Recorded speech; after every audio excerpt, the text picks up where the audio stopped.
сәлемдесіп алайық. Қазіргі індетке байланысты бір-бірімізбен қолымызбен ұстап амандасуға болмайды. Сондықтан соған байланысты бәріміз көзбен амандасамыз. Бастаймыз деген кезде көзімізді 3 рет ашып жұмамыз. Жақсы ма? 1, 2, 3. Бастаймыз. 1, 2, 1, 2, 1, 2. Жақсы, жарайсыңдар. Бәріміз бір-бірімізге қолды шапалақтап қояйық. Енді балалар орналасқан ғұндар тайпасының несі? Орналасқан жері. Дұрыс айтасыздар. Міне балалар, суретте қарап отырғанымызда ғұн елінің не?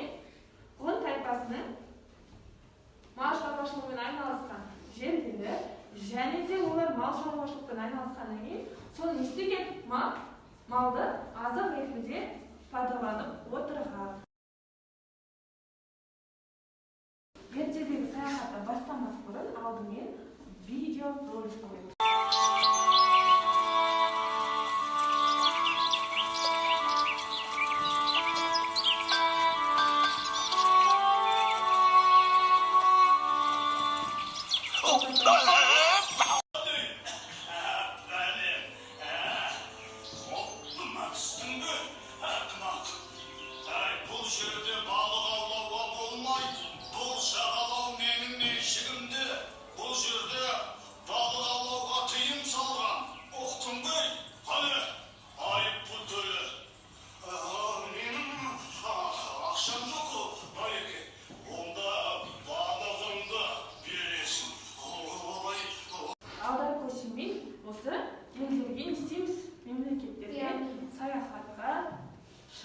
Енді балалар, бізде қазіргі кезде осы 3 елге біздің қазақстандықтар жиі баратын жер. Яғни осы 3 жерде жиі саяхаттайды.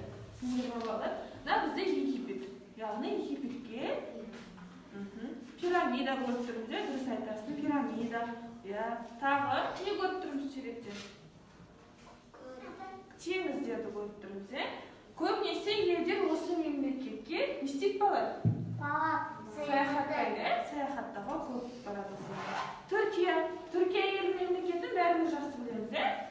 Осы тауға, орманға және де теңізге саяхаттауға барады. Өзімізге не істеуге барады екен? Демалуға барады екен. Сондай жерлерді таңдай отырып, бәріміз алдымен пазл құрастырамыз. Қазір жеке-жеке пазл таратамын. Яғни осыны қарастырамыз, және бұл жерде біздің Қазақстандағы өткен біздің астанамыздың суреті шығады. Соған? Жақсы.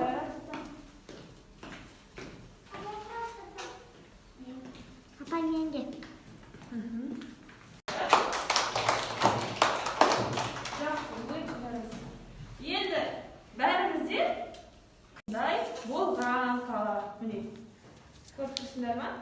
Ал қазіргі кезі, яғни біздің астанамыз, яғни Нұр-Сұлтан қаламыз өте не болған? Керемет болып не істеген? Көркейген. Жақсы.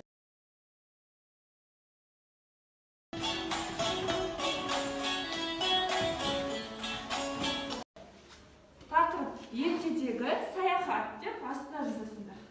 Одан кейін балалар қазіргі деп осылай жазамыз.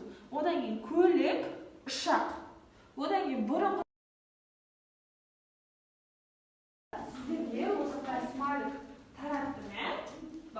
Мына сабақты өте жақсы түсіндім. Ал мына сабақты орташа түсіндім. Ал мынау мүлде мен бүгін сабақты түсінбедім. Енді осының үшеуін біреуін таңдайсыздар да, мен сіздерге аквариумге саламын. Яғни смайлигіміз балыққа тамақ беру. Жәнібек те өте керемет түсінікті. Дұрыс, яғни шынайылықпен істеген қалар айтылу керек. Жақсы, рахмет сіздерге бүгінгі сабаққа.